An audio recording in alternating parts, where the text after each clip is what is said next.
20장 20절에서 24절 말씀을 통해서 여호와를 신뢰하라 라는 제목으로 말씀을 나누고자 합니다. 사과나무가 나의 스승이었다라는 글이 있습니다. 그 글 내용을 보면은 19세기 미국의 대중적인 시인 헨리 워즈워스 롱펠로라는 백발이 성성한 사람이 있었습니다. 뛰어난 감성으로 멋진 작품을 발표를 합니다. 근데 그가 매우 불행한 일들을 겪었던 시인입니다. 첫 번째는 자기 아내가 있었는데 오랜 투병 생활을 하다가 사망을 하게 됩니다. 그리고 나서 다시 혼인을 하게 되는데 두 번째 아내는 집에 화재가 발생해서 화상으로 목숨을 잃게 됩니다. 이런 절망적인 상황에서 롱펠로 시인은 여전히 아름다운 시를 썼는데 어느 날 임종을 앞둔 이 시인에게 한 기자가 찾아와서 묻게 됩니다. 선생님, 숱한 역경과 고난의 시간을 겪으면서도 어떻게 그런 아름다운 시를 남길 수 있었나요? 이렇게 그 비결을 묻자 롱펠로는 정원의 사과나무를 이렇게 가리키면서 기자에게 말을 합니다. 저 사과나무가 바로 나의 스승이었습니다.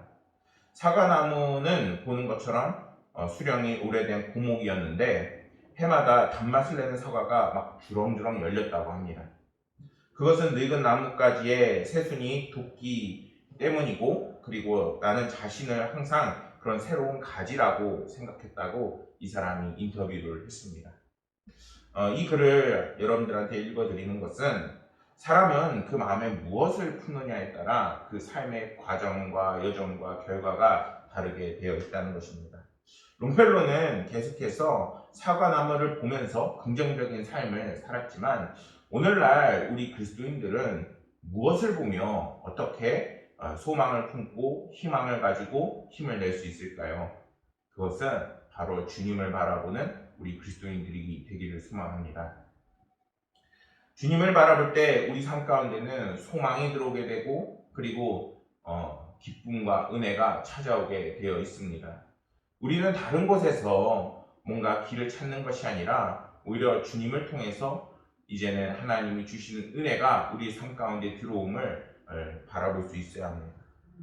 오늘 말씀은 남유다 제4대 왕 여호사밧이 통치하고 있을 때 모압 연합군이 이제는 침공해오는 그런 사건을 다루고 있습니다. 20절 말씀을 보면은 여호사밧은 선지자 야히시엘의 그 말을 따라서 다음날 일찍 백성들을 데리고 드고와 뜰로 나가게 됩니다. 나가면서 백성들에게 이렇게 소리칩니다. 너희는 너희 하나님 여호와를 신뢰하라. 그리하면 견고히 서리라. 그 선지자들을 신뢰하라. 그리하면 형통하리라. 라고 말하고 있습니다. 이런 여호사밧의 외침은 백성들을 향해서 하나님과 그의 선지자를 신뢰하라고 말씀하고 있는 것인데, 그런데 이 말씀에서 중요한 것은 여호사밧이 하나님과 선지자 둘을 동시에 동등하게 놓고 있는 것이 아니라 선지자를 통해서 선포되어지고 있는 하나님의 그 말씀을 이제는 신뢰하라 이렇게 외치고 있는 것입니다. 때문에 여호사밧은 하나님의 말씀을 선포하는 선지자의 말씀과 그리고 말씀을 주고 계시는 하나님을 신뢰하며 오늘 말씀에서 놀라운 은혜를 맛보고 있는 것입니다. 이러한 말씀은 선지자와 하나님을 동일선상에서 신뢰하라는 것이 아니라 이제는 하나님의 말씀을 신뢰하면서 나아가라고 분명하게 우리에게 말하고 있는 것과도 같은 것입니다. 하나님은 우리에게 오늘날 말씀하고 계시고 그리고 우리는 거기에 응답할 수 있습니다. 하나님과 소통하는 삶을 살아야 우리의 삶 가운데 정말 어디서 하나님의 뜻이 계시고 그리고 하나님의 뜻대로 살아갈 때에 우리의 삶에 놀라운 기적과 은혜가 펼쳐지게 되는 것임을 우리는 기억해야 합니다. 기도로 하나님과 소통하고 때로는 예배와 설교를 통해서 하나님의 그 말씀을 받아들이고 또한 이제는 신앙생활에 힘을 내서 하나님께서 주시는 그 은혜를 우리는 이제는 받아들이고 놓치지 않아야 된다는 것입니다. 요즘같이 힘들고 어려운 상황 속에서 우리는 하나님을 신뢰하고 그분의 말씀과 그리고 성령 충만의 은혜를 기대할 수 있어야 합니다. 그것이 무엇이 되느냐? 우리의 삶의 능력이 되고 그리고 나아갈 그 길을 인도하며 이제는 승리를 맛보는 그 단초가 되는 것입니다. 21절 말씀에서 여호사밧은 노래하는 자들을 택해서 거룩한 예복을 입히고 군대 앞에서 행하며 여호와를 찬송하게 합니다. 정말 이 상황은 상식적으로 이해가 되지 않는 상황입니다. 왜냐하면 여호사밧은 찬양대원에게 전쟁터 제일 일선에서 찬양하라고 말하고 있기 때문입니다. 우리나라 군대에서도 군악대는 있어요. 그런데 그들은 출정식이나 아니면은 뭔가 기념식을 할 때에 노래하고 그리고 악기를 다룹니다. 그런데 지금 이 말씀은 무엇이냐? 지금 전쟁을 하고 있는 상황 가운데 그들을 맨 앞에 둔 상황인 것입니다. 노래를 부르는 찬양대에게 군대 선봉을 맡긴 것도 모자라 적들에게 자신들의 위치를 알아차리도록 신나게 찬양하고 있는 상황이 바로 지금 이 상황인 것입니다. 그런데 성경은 이러한 상식적인 말씀이 아니라 이 상식을 벗어난 말씀을 통해서 우리에게 전하고자 하는 것이 있는 것입니다. 그리고 그들이 그렇게 승리할 수 있게 된 것이 이제는 하나님을 향한 이러한 철저한 신뢰 때문이라는 것을 우리에게 알려주고 있는 것입니다. 17절 말씀을 다시 한번 읽어보면 이 전쟁에서는 너희가 싸울 것이 없나니 이렇게 말씀을 시작합니다. 너희가 싸울 것이 없다. 그러면 누가 대신 싸우냐? 하나님의 놀라운 역사하심과 도우심이 이스라엘 백성들에게 있다는 것입니다. 성경이 이러한 믿음을 우리에게 전하는 것은 하나님을 향한 감사와 찬양으로 오히려 감사하는 삶을 살라는 것입니다. 그럴 때 누가 역사하시느냐? 여호와 하나님이 역사하시는 것입니다. 우리의 시각은 딱 이만큼, 그리고 인터넷과 핸드폰을 보는 그 시각밖에 없습니다. 그럼 나머지의 그 주변에 일어나는 것은 우리가 다 책임질 수 없는 거예요. 그런데 그 모든 것을 책임지시고 이제는 주관하시고 우리의 필요와 부족한 부분을 채우시는 분이 계십니다. 그분이 하나님이신 겁니다. 그러한 하나님과 우리가 합심하고 또한 우리가 하나님을 신뢰할 때 하나님은 성도들의 삶 가운데 놀라운 은혜를 준비하시고 예비하시고 펼치시게 되는 것입니다. 그렇기 때문에 성도들은 오히려 감사와 찬양을 하고 그리고 하나님 앞에서 나와 함께 하시기 때문에 담대함으로 이 세상을 살아나갈 수 있어야겠습니다. 여러분, 우리가 아무리 공경한 상황에 처해 있어도 하나님을 신뢰하고 하나님을 향한 그 믿음을 이제는 굳건히 지키면은 이제는 하나님께서 반드시 승리의 기쁨을 허락하십니다. 그것은 우리의 상식과 논리로 설명이 될 수 없는 것이고 하나님을 찬양하고 감사하는 삶은 그 자체로 우리에게 은혜를 불러오게 되어 있는 것입니다. 오늘날 몸이 아픈 분이 계신가요? 아니면은 마음의 절망이 있는 분이 계신가요? 아니면은 우리의 삶 속에 뭔가 변화가 있고 그리고 나아갈 그 길을 알길 원하시나요? 이제는 그 삶에 그 길을 인도하시는 하나님을 찬양하고 감사하는 삶이 되기를 소망합니다. 그럴 때 하나님께서는 그러한 성도들의 간절한 외침과 그리고 부르짖음과 찾음에 반드시 응답하게 되어 있습니다. 오늘날과 같이 코로나 바이러스와 우리의 인생의 길이 보이지 않는 상황 속에서 그런 어둠의 길을 비추는 것은 이제는 하나님을 신뢰하고 나아가는 것입니다. 그럴 때 하나님께서는 등불이 되셔서 그 앞을 비춰주시고 지팡이가 되셔서 그 길을 인도하시고 때로는 막대기가 되셔서 상한 늑대와 같은 사단을 물리쳐 주시고 우리를 안전한 길로 인도하실 것입니다. 하나님을 신뢰하십시오. 하나님을 찬양하고 감사하는 삶을 통해서 하나님의 은혜를 받기를 소망합니다. 21절 말씀에서 여호사밧이 세운 찬양단이 적들과 백성들 앞에서 이렇게 찬양합니다. 여호와께 감사하세 그의 인자하심이 영원함이로다. 21절 말씀에 나오는 이 인자하심은 헤세드라고 번역을 해서 이제는 구약 성경에서 자주 등장하는 단어입니다. 흔히 자비, 친절, 긍휼을 의미하는 단어입니다. 하나님의 값없는 은혜를 이 헤세드라는 단어가 잘 전하고 있지요. 하지만 이 성경을 살펴보면은 이 헤세드는 그렇게 간단하게 자비라고 딱 두 글자로 설명되어질 수가 없습니다.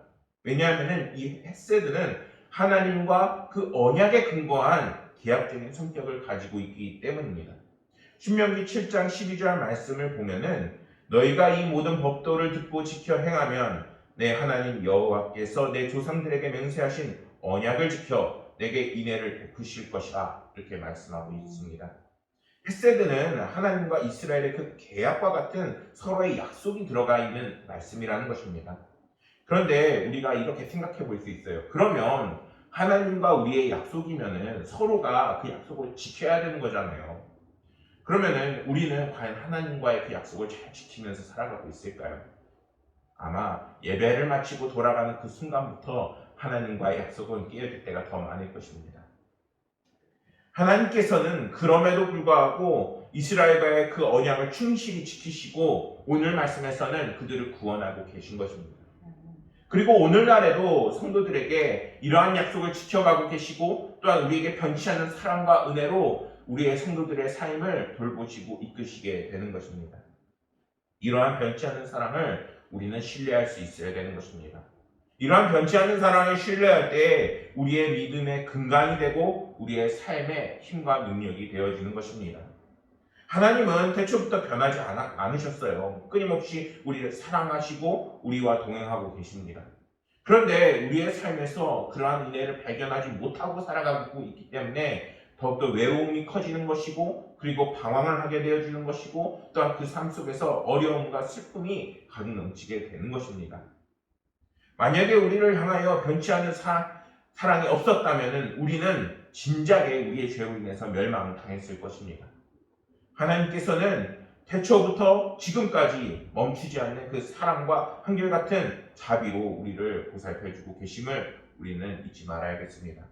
때문에 우리는 이러한 하나님의 사랑을 신뢰하고 원동력 삼아 힘차게 나아가는 신앙의 삶을 살아나가야겠습니다.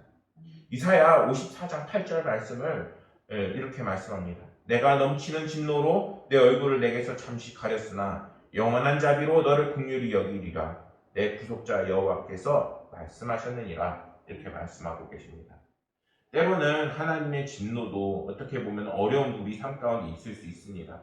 그런데 그것은 잠깐이요. 우리의 삶에 최종적으로 끝까지 이끄시는 분은 하나님이시며 그분은 우리를 가장 좋은 것으로 반드시 채워주실 것을 말씀하고 계십니다. 우리는 이러한 하나님의 변치 않는 사랑을 신뢰할 수 있어야 합니다. 그것을 붙잡고 믿음을 굳건히 해서 이제는 견고히 설 때에 하나님께서는 세상 풍파에 흔들리는 것이 아니라 기쁨과 은혜로 우리의 삶을 충만하게 하실 것입니다. 기대하는 결과라는 칼럼이 있습니다. 이 글을 쓴 목사님이 이제 어떤 글을 썼느냐? 어떤 목사님이 그 한 성도가 목사님에게 고민을 털어놓습니다. 좋은 일로 이제 좋은 마음으로 선한 일을 했는데 오히려 그런 일 때문에 미움을 받았다는 이야기였습니다. 내용은 이렇습니다. 칭찬을 받을 만한 분이 계시는데 그분을 다른 분들 앞에서 칭찬을 하게 된 것입니다. 그것 때문에 그것을 듣고 있던 어떤 성도님이 상처를 받고 그리고 자신에게 이렇게 이야기를 한 겁니다. 왜 그 사람에게 그렇게 칭찬을 한 겁니까? 나는 그것으로 인해서 상처를 받았습니다. 이 목사님한테 이렇게 이야기를 하는 겁니다. 그분은 자신이 좋은 일을 했을 때 칭찬해 주지 않더니 다른 분은 칭찬하는 것을 보니 자신이 미움을 받는다고 생각을 했다는 것입니다. 목사님은 여기서 두 가지를 배웠다고 그를 기고합니다. 좋은 의도가 언제나 좋은 결과를 낳는 것이 아니라는 것과 그리고 좋은 일을 하는 게 언제나 좋은 결과로 이어지는 것은 아니라는 생각을 했다고 합니다. 예상치 못한 결과 때문에 당황할 때도 있고 그리고 이제 힘들 때도 있는데 인간은 본래 언제나 좋기만 할 수 없다는 것입니다. 모든 부분에서 신경을 쓸 수 있는 능력이 없고 자신의 시각은 언제나 일관되게 끌고 갈 수 없다는 것이 이 목사님의 이야기였습니다. 그래서 좋은 의도와 그리고 좋은 일을 하려는 그 의지가 꺾일 수도 있는데 그런데도 좋은 의도를 갖고 좋은 일을 하는 것은 그리스도인이 계속해야 할 과제라는 것입니다. 크리스천은 결과에 주목하는 사람이 아니라 예수 그리스도께서 인정해 주시는 결과에 주목할 때에 이제는 그러한 삶으로 이제는 예수님을 증거하는 삶을 살아야 한다는 것을 이야기했습니다. 우리의 삶 속에서 이제는 힘들고 어려운 부분이 분명히 있고 또한 주님의 일을 함에도 불구하고 어려움이 찾아올 수도 있습니다. 그런데 그 속에서 우리가 정말 바라봐야 할 그 시선의 초점은 주님과 하나님이신 것입니다. 왜냐하면은 결국에 그 모든 것들을 합력하여 선을 이루시는 분은 하나님이시기 때문인 것입니다. 23절 말씀에서 곧 암몬과 모압 자손이 일어나 세일산 주민들을 쳐서 진멸하고 세일 주민들을 멸한 후에는 그들이 서로 쳐 죽였다고 말씀은 전합니다. 이것은 남유다 백성들이 금식을 하며 하나님을 향해 기도를 하자 하나님의 그 응답이 이제는 그들 가운데 일어난 말씀입니다. 남유다는 많은 사실 군사들이 있었어요. 이들과 싸워서 이길 수 있었다 없었다 이렇게 이야기할 수는 없지만 준비되어 있었다는 것이죠. 하나님은 군사들을 동원해서 남유다를 치지 않으시고 오히려 이제는 하나님의 그 역사하심으로 그들 가운데 균열을 내고 스스로 멸절하게 됩니다. 이러한 말씀은 하나님은 사람이 생각할 수 없는 놀라운 방법으로 이제는 우리를 구원하시고 또 그 기도에 응답하시겠다라는 그 메시지를 담고 있습니다. 하나님은 언제나 우리에게 가장 좋은 것을 더해 주십니다.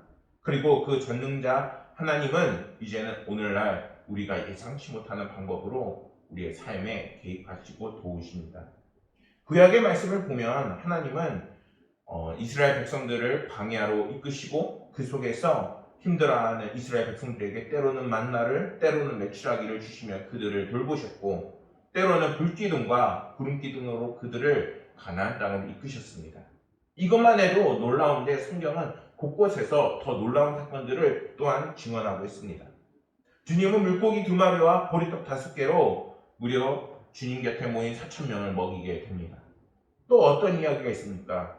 다윗이라는 작은 소년을 통해서 당시 최고의 거인이었던 골리앗을 싸워서 이기게 하시는 분도 하나님이십니다. 우리는 종종 나의 생각과 나의 논리로 하나님의 능력을 평가하고 제한할 수 있습니다. 그러나 주님은 그러한 우리의 제한된 생각에 갇혀 계시는 분이 아닙니다. 예수님을 믿지 않은 사람들은 이러한 하나님의 놀라운 역사하심을 우연으로 치부해버리는 경우도 많습니다. 그러나 우리가 하나님을 믿고 여호와의 그 놀라운 능력을 안다면은 이제는 주님의 그 능력을 신뢰함으로 이제는 우리의 삶에 예상치 못한 은혜가 예비되어 있음을 믿어야 하는 것입니다. 하나님을 신뢰하는 성도님들이 되시기를 소망합니다.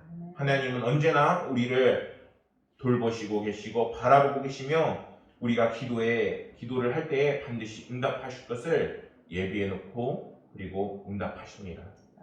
사랑하는 성도 여러분, 역대하 20장 25절 말씀을 보면은 여호사밧과 그의 백성들이 가서 적군을 물건을 탈취할 때에 본즉 그 가운데 재물과 의복과 보물이 많이 있으므로 각기 탈취하는데 그 물건이 너무 많아 가져갈 수 없을 만큼 많으므로 사흘 동안 거기에 거두어 드렸다라고 말씀 전하고 있습니다.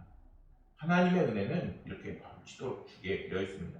그들의 군대는 상하지도 않았고 오히려 물질은 채워지고 하나님께서는 서로 이제 하나님의 그 돌보심으로 말미암아 모든 상황을 정리하십니다.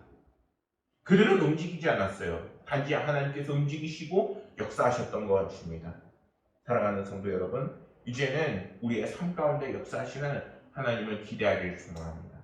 그분을 신뢰하시고 그리고 이제는 그분의 도우심을 구하는 성도들이 되시기를 소망합니다.